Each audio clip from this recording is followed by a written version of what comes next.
We trust each other, accept each other. Please come on in, give us your hand, we'll be together.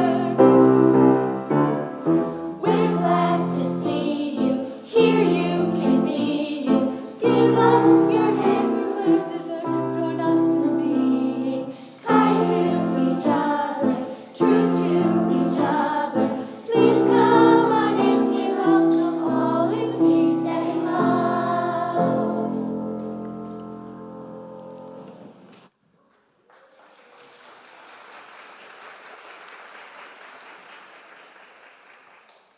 Well, good morning and welcome to the First Unitarian Society. My name is Kelly Asprooth-Jackson, and I am one of the ministers here. Today, I am joined by my colleague, the Reverend Jim Foti, and the worship team of Linda Warren, Heather Thorpe, Stephen Gregorius, and Daniel Carnes. Special thanks and welcome to our children's choir and choristers. Thank you so much for being with us and singing for us this morning. And finally, welcome to my co-senior minister, the Reverend Kelly Crocker, making a special appearance later in the service on this last weekend before she begins her sabbatical next week. The vision of FUS is growing souls, connecting with one another, and embodying our UU values in our lives, our community, and our world. If you are visiting us today, welcome. We are very glad that you are with us. If you would like more information about First Unitarian Society, please stop by the welcome table, which is out in the Commons just through those doors and to your left. We hope that you will be able to stay and join us for coffee hour immediately after the service, also out those doors in the Commons. A very special reminder that 2 weeks from yesterday, we will be holding our Valentine's Jazz Soiree. This is an evening of music and dancing and good food and chocolate and fine wine and local beer. It'll be, as I said, 2 weeks from yesterday, so that's Saturday, the 10th of February at 7 p.m. You can get your tickets online at fusmadison.org. It's going to be a great celebratory experience. We had one of these in person shortly before the beginning of the pandemic. The ones since have all been online, so this is our first time back in person with this event again, and I'm really excited for it. I hope that I'll see you there. Oh, yeah, that's what we're talking about. We like being in person for things. That's good. For those connecting virtually with us today, how about that for a transition? We are glad that you are with us as well, and we hope that you will be able to take a moment and watch the announcement slides after today's service to learn about upcoming programs and activities. Now, someone out there heard me say the Reverend Jim Foti and thought, the Reverend Jim Foti, who's that? All right, so Jim is here today because he is temporarily joining our staff. For the 6 months of Kelly Crocker's sabbatical, Jim will be with us as our Assistant Sabbatical Minister, which is a quarter-time position. Originally from Milwaukee, Jim spent 2 decades as a newspaper journalist before becoming a minister. Among other postings, he spent 8 years as the Assistant Minister at the First Unitarian Society of Minneapolis, and most recently served as Assistant Sabbatical Minister at the First Unitarian Society of Milwaukee. Just this past fall, Jim received the 2023 Skinner Sermon Award for a social justice sermon that he shared here at FUS last summer. Kelly and I were very glad that he applied for the Assistant Sabbatical Minister position and extremely pleased he said yes. And now, I invite you to join me in a moment of silence to center ourselves and bring ourselves fully into this time as we join together once again in community.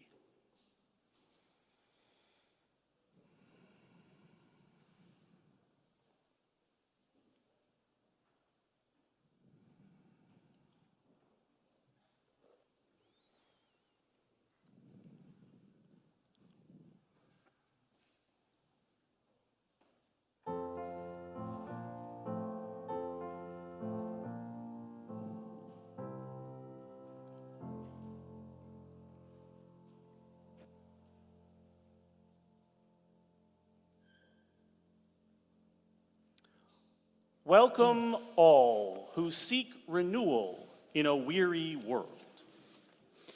Welcome all who come with love and energy to share. Welcome to those who worry for the future. Welcome each one who is grateful for today. Know that in this place, you are not alone. In community, we share our strength with one another, and we keep the flame of love burning bright. Know that in this place, responsibility is shared. Here, tradition holds us. Ancestors shine a light from the past. Here, the young lift their bright faces and beckon us onward. Take my hand, and we can go on together. And now I invite you to rise in all the ways that we do and join me in the words of aspiration for the kindling of our chalice. Deep calls unto deep, joy calls unto joy, light calls unto light. Let the kindling of this flame rekindle in us the inner light of love, of peace, of hope. And as one flame lights another, nor grows the less, we pledge ourselves to be bearers of the light wherever we are. And now we invite you to take a moment to turn towards each other with signs of love and peace.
Well, friends, I would like to invite forward now anybody who'd like to come up here and hear a story this morning. Hello. Aha. Well. My grandpa made me practice the Okay, very good. So, I have a story for you today that comes from a pretty long time ago in Japan. And so the story goes that this long time ago, there was a young man named Matajuro. And Matajuro had a very strong ambition. He had a very strong sense of what he wanted to do with his life. And what he wanted to do with his life was to become a master swordsman, someone who was really, really good at fighting with a sword. Now, to foreshadow a little bit, we're going to have an opportunity to discuss whether or not we think that was the best ambition he could have had. But first, we're going to proceed through the story. So for now, let's just accept that that's what he wanted to do.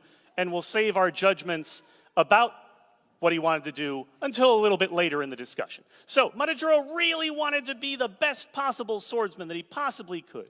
And so he sought out someone who was already very, very, very good at this, an existing master swordsman named Banso. And so Matajuro went to see Banso and said, I really want to be a great sword fighter. And I know that you already are, and I would like for you to teach me. How long do you think that would take? I like that guess, 20 years. Because here's what Banso said. He said, okay, if you study with me, I can teach you to be a master sword fighter in 20 years. And Matajuro was disappointed by that number. He was hoping it was going to be lower, right? So he said, okay, well, wait. What if I do nothing else? I devote myself entirely to this. Give up every other part of my life. I only focus on learning sword fighting from you. How fast could I do it then? Right? How could I do it faster than 20 years?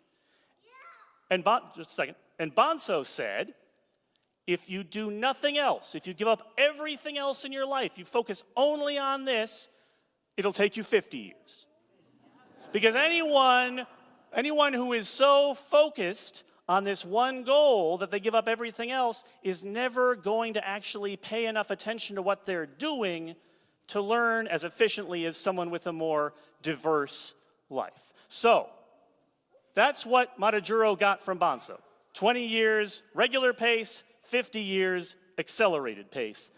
Not a deal he was really excited about, but nonetheless, he wanted to proceed. Now, I saw a hand, and what was the question? How many swords are there in the ocean? It's because if they're pirate ships. Okay, so how many swords have sunk with pirate ships? A number that I do not know. Definitely the case. So, but even though it was disappointing, even though he was hoping that he could do it in less time, this was still what Matajuro wanted to do. So he agreed to study with Banso. And Banso said, fine, I will take you on as my student. You will need to do exactly as I say. You will need to follow my every instruction, learn and pay attention very carefully. And this is the last time we will talk about swords. So that was a little confusing to Matajuro, but he agreed to it. So he followed all of Banso's instructions. He went and got water from the well. He cooked the rice for dinner. He went into town and got supplies. He chopped the firewood. He swept up around the house. He did all of the things that Banso told him to do for days and days and days. And true to his word, Banso never said anything to him about swords. And after a while, Matajuro was starting to think, maybe this is kind of a scam, right? Like maybe I'm being taken advantage of here. Yes, you have a question.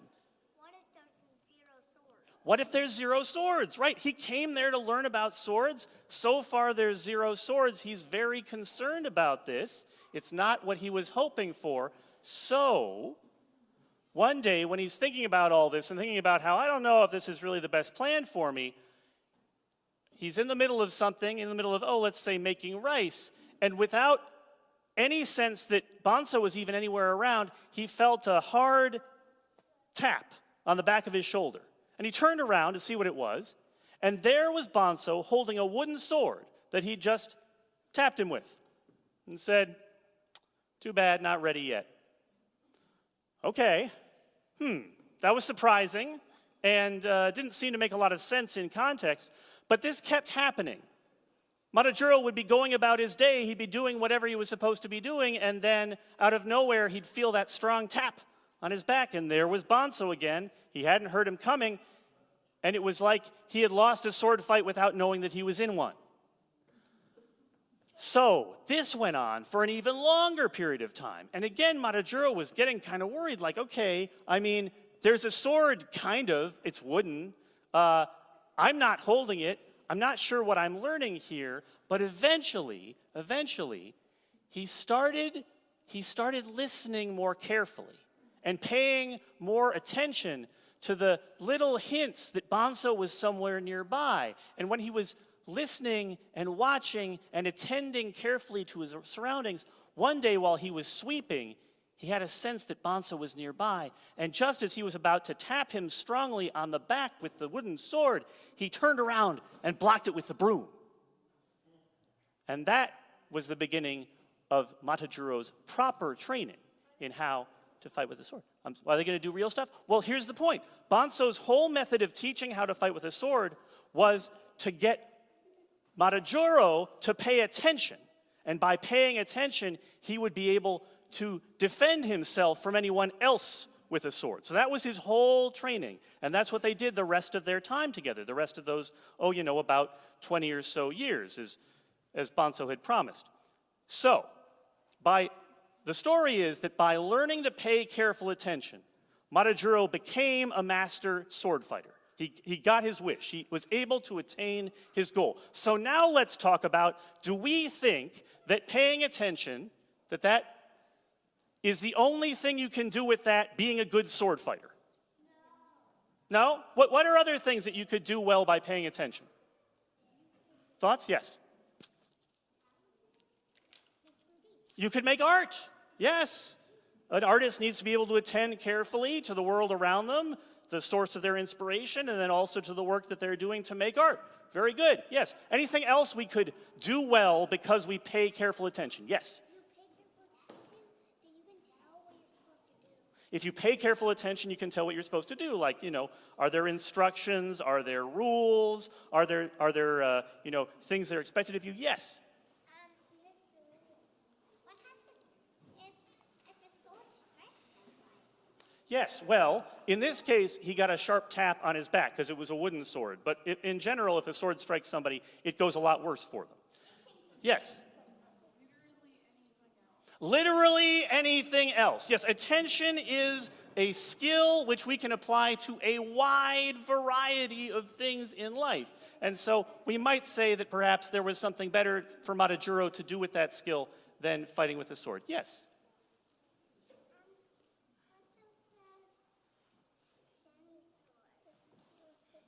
Those swords? Oh, okay. So, the moral of this story for me is that attention is something we have to cultivate. It's not easy, but it's worth doing. It takes time, but it's a lesson worth learning, and it's something we can apply to all sorts of parts of our lives. So, now we're going to turn and listen to the choir once again. Be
rise in body or in spirit as we sing our kids to class this morning. Hymn number 112, Do You Hear?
In following the notation of a musical score, every so often the players come to a rest. The voices or the hands on the keys or the strings or the feet on the pedals all stop. It does not mean that the piece is ended. It is not even paused, for the silence is a part of the music. For many of us, rest is the hardest demand of living, the most challenging necessity to actually treat as a part of life, and not an interruption in it. So now, to make room for our private thoughts, or for the clearing away of thoughts entire, let us spend this moment together, resting in reverent quiet.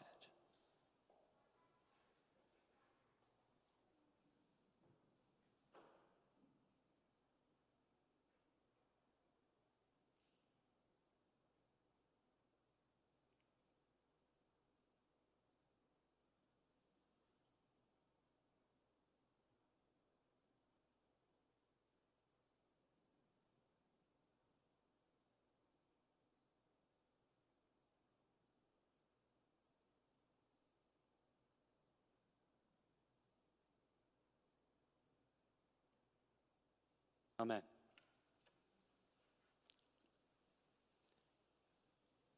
In 1815, Mount Tambora exploded.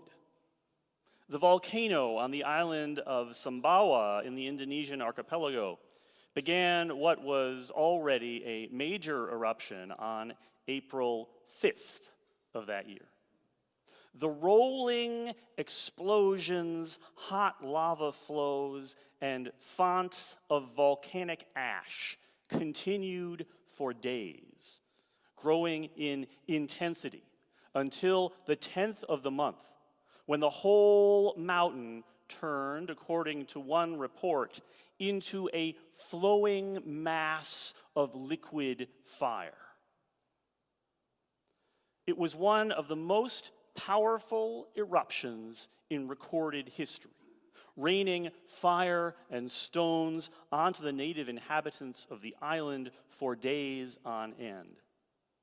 But the greatest scale of Tambora's impact came from all that smoke and ash that it belched into the sky.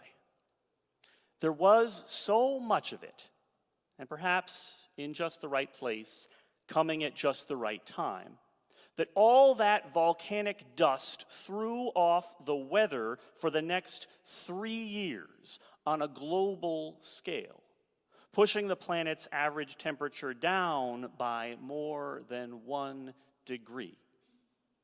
Winter overstayed its welcome, and spring and summer arrived anemic and half-hearted. In 1816, in particular, the year was dubbed the year without a summer, as temperatures in much of Europe and the American Northeast remained in the freezing range well into June. The Germans called it the year of the beggar, and some folks in New England took to calling it 1800 and froze to death. Crops failed. Lakes and rivers froze. The growing season in New England especially was so badly damaged and disturbed that it helped spark a major wave of migration to the Middle West and the Plains states. The destruction and the loss from Mount Tambora's eruption was incalculable and felt literally on the other side of the planet by vast numbers of people who had no idea even that there had been such a geological explosion somewhere on a distant island, far away. It also, by many accounts, made the world more starkly beautiful in a strange sort of way. All that dust and ash in the atmosphere created some of the most awe-inspiring sunsets in the record of human history. We have some secondhand sense of this because several leading painters of that era were moved to try to reflect these vistas in their works. An entire sub-school of paintings trace back to this period, giving us the glowing yellow hues of John Constable and J.M.W. Turner.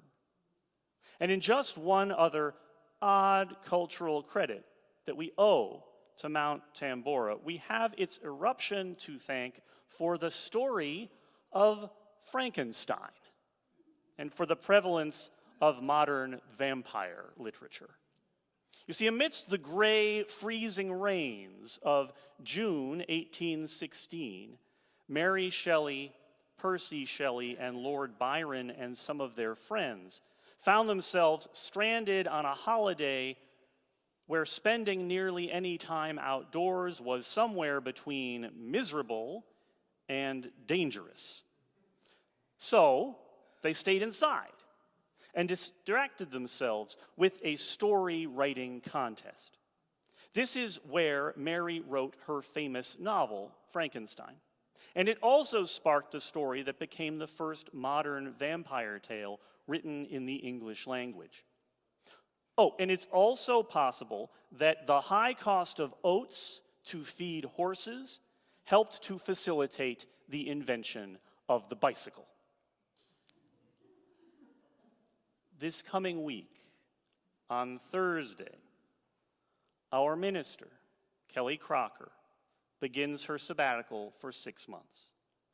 So I tell you the story of Mount Tambora not to compare her impending departure to one of the greatest volcanic catastrophes of the last 1,000 years, but rather to help us think about what fresh creative energy can flow from a disruption to the familiar order of things. A friend who is not a member of this congregation asked me what I would be preaching about this weekend. I told them that as Kelly's sabbatical is about to begin, this message needed to be about that time and what it will mean for the congregation. Most ministers in our tradition serve their congregations alone.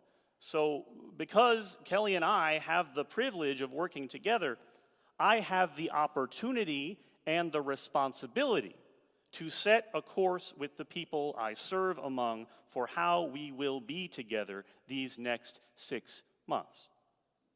My friend immediately referenced a metaphor for this situation that I imagine some of you have already thought of. Okay, kids, family meeting. As you know, Mom is going to visit her sister for a while. And while she's on her trip, some things are going to be different around here. This led us to trading various sitcom gags about fathers struggling to meet the most basic needs of their children with the mothers out of town. I share this because I think that it's a familiar enough trope that it has to be acknowledged, even though I do not like it. Not because I take offense at being cast in the role of the bumbling dad, but because I think that this particular stock situation is unfair to those fathers who actually share equally in the crucial but frequently gendered work of caregiving, and because it provides a form of social acceptance to the ones who do not. The fact is that parenting is just hard work, and hard work is at least a little bit easier when it is shared, and at least a little bit harder when it is not, as those of you who solo parent all the time know better than any of us. So let's reframe this. I am not your dad. And most of you are not children. The actual literal children who are part of this congregation being the obvious exceptions. What I am is your minister, one of them. You called me here and made Kelly and I co-ministers together in a role that is both a high honor and a demanding job. For the next 6 months, one of us will have to do that job without the other. That is not to say that I will be doing it alone. We have a very capable staff, and I am very excited that Jim Foti will be joining me in the work of ministry during this time. In addition to numerous other gifts as a preacher, a pastor, a person with deep insight into congregational systems, I want to particularly lift up one great quality of his. Jim's work with us over the next half year will be part-time. This is a quarter-time position that he will be in. And Jim has been a part-time minister before, and he is capable and practiced at doing good, vital work within those hours and holding to them. That is a rare gift among our colleagues, the gift of doing enough without doing too much. In the beginning of my ministry, during my first pastorate, I was part-time, and anyone who might have been watching me during that 1 year could tell you that at that time, I did not have that gift.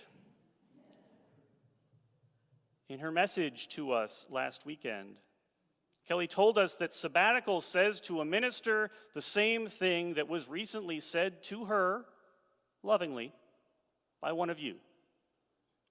I want you to slow down. While the practice of sabbatical from the congregational side is very different, the overall message is much the same. To slow down, not to the point of stopping, but to the point of being less rushed. To make the time to pay careful attention to how we are together and to the choices we make together.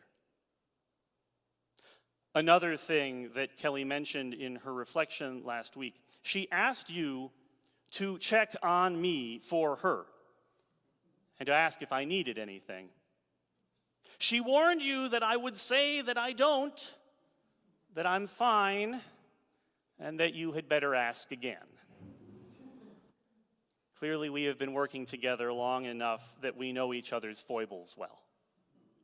So, I stand convicted.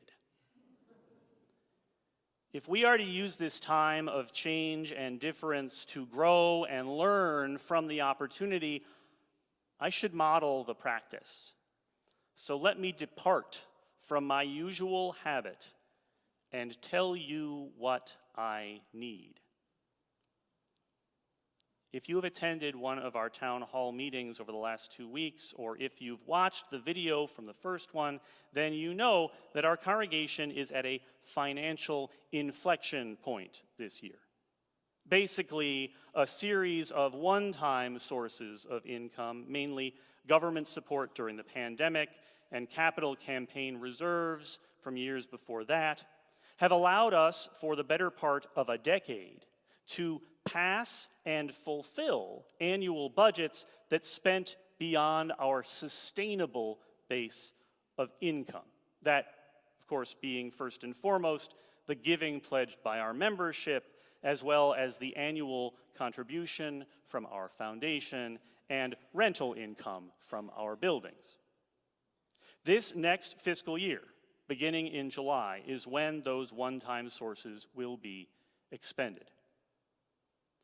Now, Kelly and I believe that this congregation can live and, in fact, thrive within its means. That while the choices here are all hard, the best ones can help us further our mission and our values. We've made a plan together and in conjunction with your Board of Trustees to restructure our staff team and do its crucial work within the limits of a sustainable budget. That budget will still be subject to your vote this coming May. The math, setting its limits, however, is not under the direct control of the two of us, or the board, or the parish meeting. And those limits necessarily mean a smaller staff team. Now, I remind you all of this to make sure that you understand that your staff is very tender right now. There is a lot of loss, first and foremost for those losing their jobs, and also for others losing beloved colleagues. So I need you to be particularly compassionate and kind with them over the coming months of transition. Pay attention to what you assume, what you let go of, and what you hold on to. Please extend grace. And while the circumstances of this moment are particular and difficult for our staff members, in truth, what I ask from you for them, I ask you also for each of you, from each of you. In a congregational system, one of the functions that a minister often has is to act as cartilage does in a joint. To be soft and flexible in order to prevent the pain and injury of bone grinding against bone. During the next 6 months, we will go from having 2 full-time ministers to 1 full-time and 1 quarter-time ministers. There will be less overall minister, less cartilage in our system. What a wonderful time, therefore, to make a special practice of kindness with each other. Because there will be less minister, but there won't be less ministry. In calling Kelly and I to embark on the journey of co-ministry, you also charged us to help you live into the larger project of shared ministry, of the understanding that what is precious, indeed sacred, about the work of religious community belongs to everyone who is a part of it. So while our co-ministry is on pause, our shared ministry continues. We have been asking more of you incrementally over the last 2.5 years, offering more opportunities to share in the worthy work of the congregation and relying more on more of you to say yes. That is only going to continue in this time and after it. From being an usher at the service, to joining one of our ministry teams, to making your pledge of financial support to sustain this community, it is always an invitation. And that invitation is always made in the hope that you will say yes to the things that nourish you, that give you meaning, and that help you grow. So that is what I need from you here. And that is what I ask while Kelly is away. Slow down, pay attention, be kind, and say yes only to those things that nourish you. Will the sunsets be strikingly different while Kelly Crocker is away, in the way that they were for a few years after the eruption of Mount Tambora? I am not promising that. But I am promising that this is a time to learn together and grow together. And that the story we will write over the next 6 months can be something new and something great if we all contribute to it.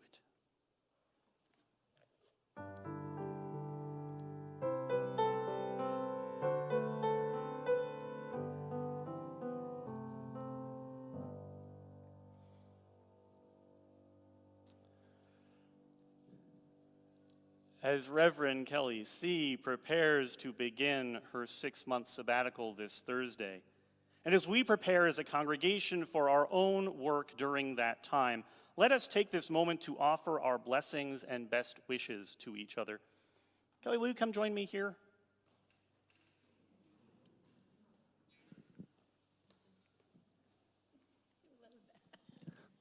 You didn't know it. I didn't know you did that.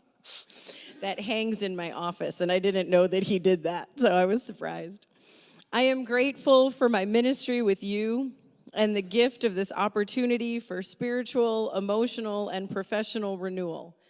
I ask that you embrace this sabbatical time as well, encouraging and supporting one another in growth and common cause while I am away.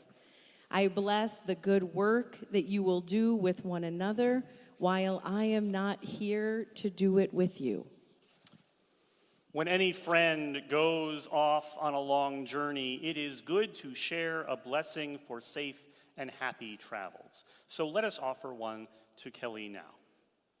Kelly, as you leave for your time away, our hopes and best intentions for your rest and replenishment go with you. You are and will remain a part of this community as we remain a part of you. We trust you with this ministry of temporary absence as we pledge to receive that boundary setting as the gift to us that it is. May you return in August with new vitality for the ministry we all share in together. And friends, will you please affirm this blessing by saying, "We send you with our blessing." We send you with our blessing. Thank you. I will hold tight to your blessings on my journey. You will be in my heart wherever I go. I look forward to my return and to sharing what we've each experienced during our time apart. Mine is not the only transition happening this week. While I'm on sabbatical, our community will be joined by Reverend Jim Foti as your Assistant Sabbatical Minister. Jim, will you join us here?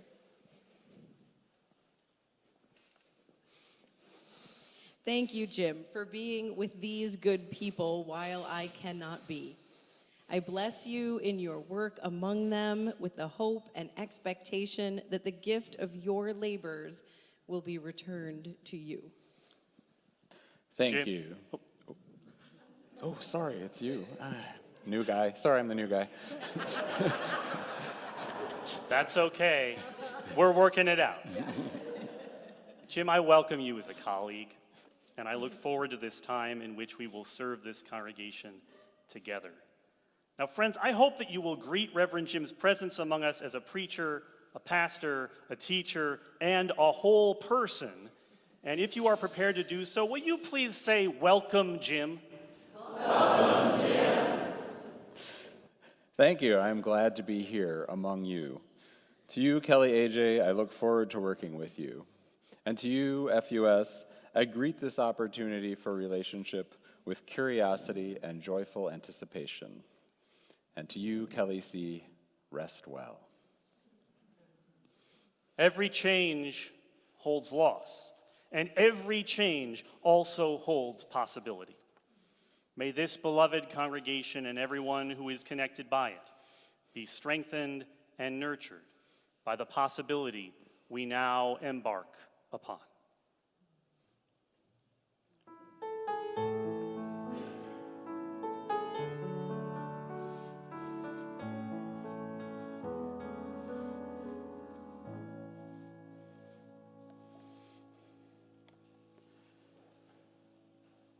I invite you into this time of giving and receiving, where we give freely and generously to this offering which sustains and strengthens our community and are also our outreach offering recipient, who this week is the Women's Medical Fund, which is one of the oldest abortion funds in the nation. Since 1972, WMF Wisconsin has supported Wisconsin residents in paying for abortion care. A volunteer-led nonprofit organization, WMF Wisconsin also educates and organizes for abortion access. There are multiple ways to share your gifts this morning. Baskets now being passed here in the auditorium for cash or checks, or as you will see on the screen, that you can donate directly, you can donate directly from our website, fusmadison.org. You also see text to give information there as well. We thank you for your generosity and your faith in this life we create together.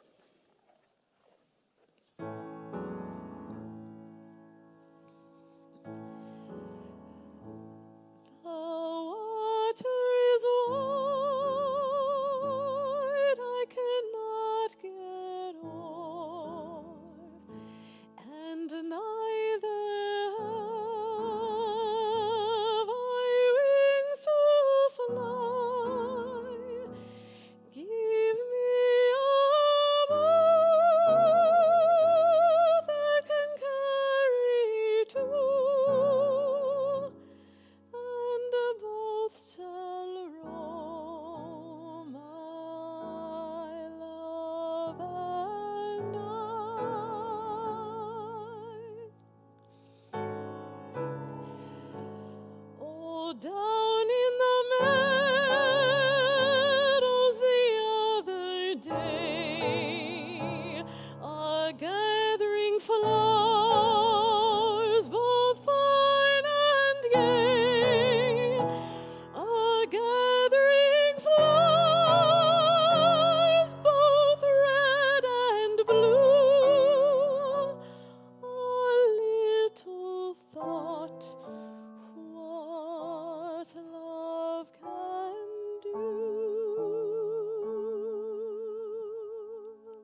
morning dew.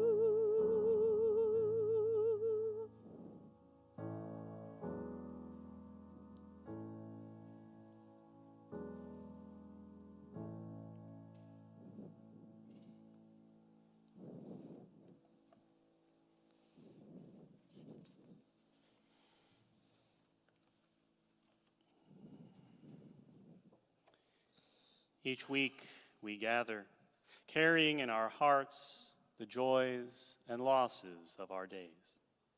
We hold our own pain and celebration together with those of the ones we love. We share these here, knowing they are held gently in care and in support and in love. We light a candle of healing and care for Susan, sister of Marty Hollis, who is struggling with recent difficult health news. We light a candle of healing for Laura Beam Ingersoll as she begins treatment for adenoid cystic sarcoma, including surgery this past week. We wish her and her family and everyone in her circle of care strength and hope in the months ahead. We light a candle of ongoing lament for the violence which plagues our world. Fervently we yearn for peace here at home and around the globe. And we light a candle for all those joys and sorrows, hopes and dreams that remain unspoken in the silent sanctuaries of our hearts. I invite you now to turn with me both inward and outward as we enter together into an attitude of meditation and of prayer. With these words of blessing adapted from my friend and colleague, Sam Trumbore. What an unearned blessing to delight in the calming peace of this space, to hear the sounds of laughter and fellowship, to feel the warmth in this room, to enjoy the natural beauty of the world outside. Each moment of wakefulness has so many gifts that offer energy and delight. Yet, too often they seem unavailable as the weight of our troubles press down on us. The threats to our well-being, real or exaggerated, feel like mosquitoes in the night looking for a place to land. Minds become captive to rising floodwaters, forceful, murky, threatening, ominous. Even in moments of great danger, the direction of attention is always a choice. Fear can dominate the mind, binding it like a straitjacket, or love can unbind it and open it to resource and opportunity. The soil of the mind can be watered with kindness. The thorns can be removed one by one to appreciate the buds ready to flower. Great possibilities await us, even if all we can see is the cliff before us. The grandeur of life, of which we are a part, scatters rainbows in every direction, even as the deluge approaches. Holding reality and possibility together is the holy, hope-filled work of humanity, if we choose it again and again in love. Amen. There is a love holding us. There is a love holding all that we love. There is a love holding all we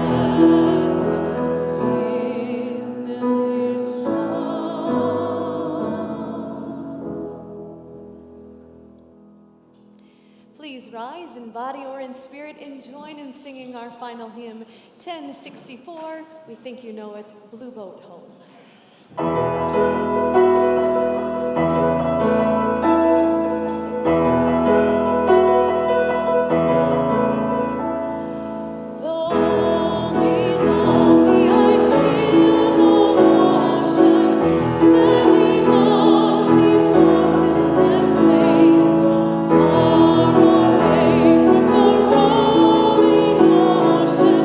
Still my dry land heart can say,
Blessed is the path on which you travel. Blessed is the body that carries you upon it. Blessed is your heart that has heard the call. Blessed is your mind that discerns the way. Blessed is the gift that you will receive by going. Truly blessed is the gift that you will become on the journey. Blessed be, go in peace, and please be at rest for the postlude.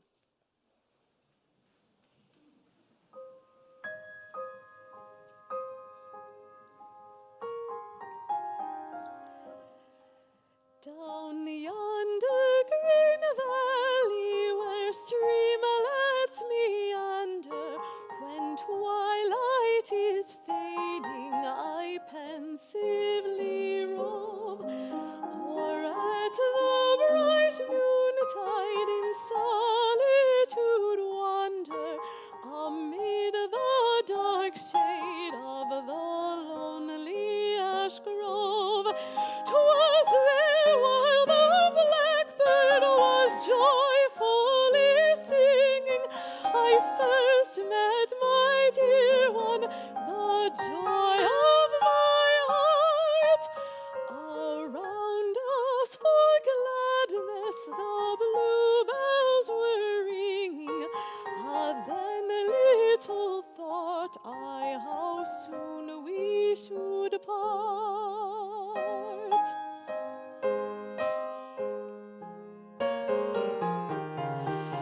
Still glows the bright sunshine o'er valley and mountain, still warbles the blackbird his note from the tree, still trembles the maiden. But what are the beauties of nature to me? With sorrow, deep sorrow, my bosom is laden. All day I go mourning in search of thy love. Ye echoes, oh, tell me, where is the sweet maiden? She sleeps